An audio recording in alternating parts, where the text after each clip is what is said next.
बहुत ध्यान दीजिएगा। कार्तिक के महीने में 1 बेलपत्र 3 शमी पत्र।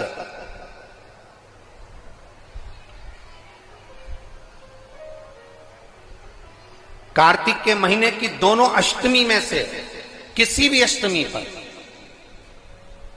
चाहे उजाले की हो चाहे अंधेरे की, शुक्ल पक्षी की हो चाहे कृष्ण पक्ष की, 1 बेलपत्र 3 शमी पत्र।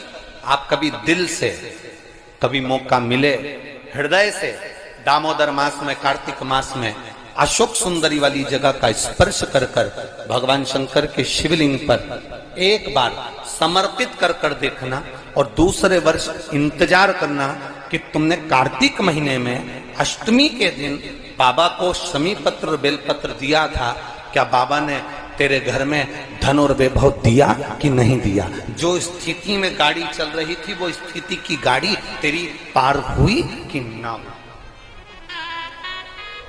कितने बेलपत्र? बोलो बोलो, जम के बोलो जरा। कितना शमी पत्र?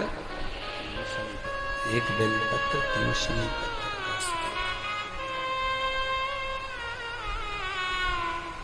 कभी स्मरण में लाइएगा।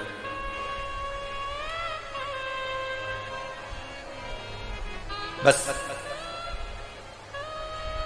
ये जो कार्तिक महीने में दामोदर मास में आप 1 बेलपत्र 3 शमी पत्र अष्टमी के दिन, चाहे शुक्ल पक्ष की हो चाहे कृष्ण पक्ष की हो, दोनों अष्टमी में से किसी भी अष्टमी को जब आप समर्पित करें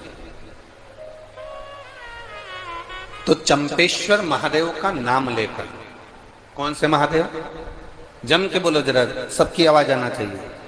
चंपेश्वर महादेव, केवल चंपेश्वर महादेव का नाम लेकर आप अशोक सुंदरी का स्पर्श कराकर शंकर भगवान के शिवलिंग पर समर्पित कर देते। अशोक सुंदरी तो मालूम है ना सबको?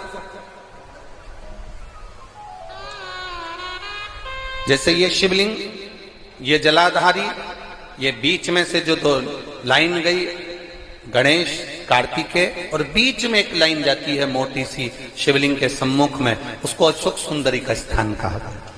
शंकर भगवान के ऊपर जो जल की जलाधारी लगती है, जिसमें से बूंद बूंद पानी गिरता है, वो भगवान शंकर की 5 बेटियां हैं जो ऊपर कलश के रूप में रखी रहती हैं, जिसमें से बूंद बूंद जल नीचे गिरता है।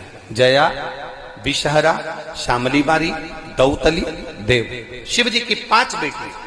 शंकर भगवान की 6ठी बेटी अशोक सुंदरी बीच में।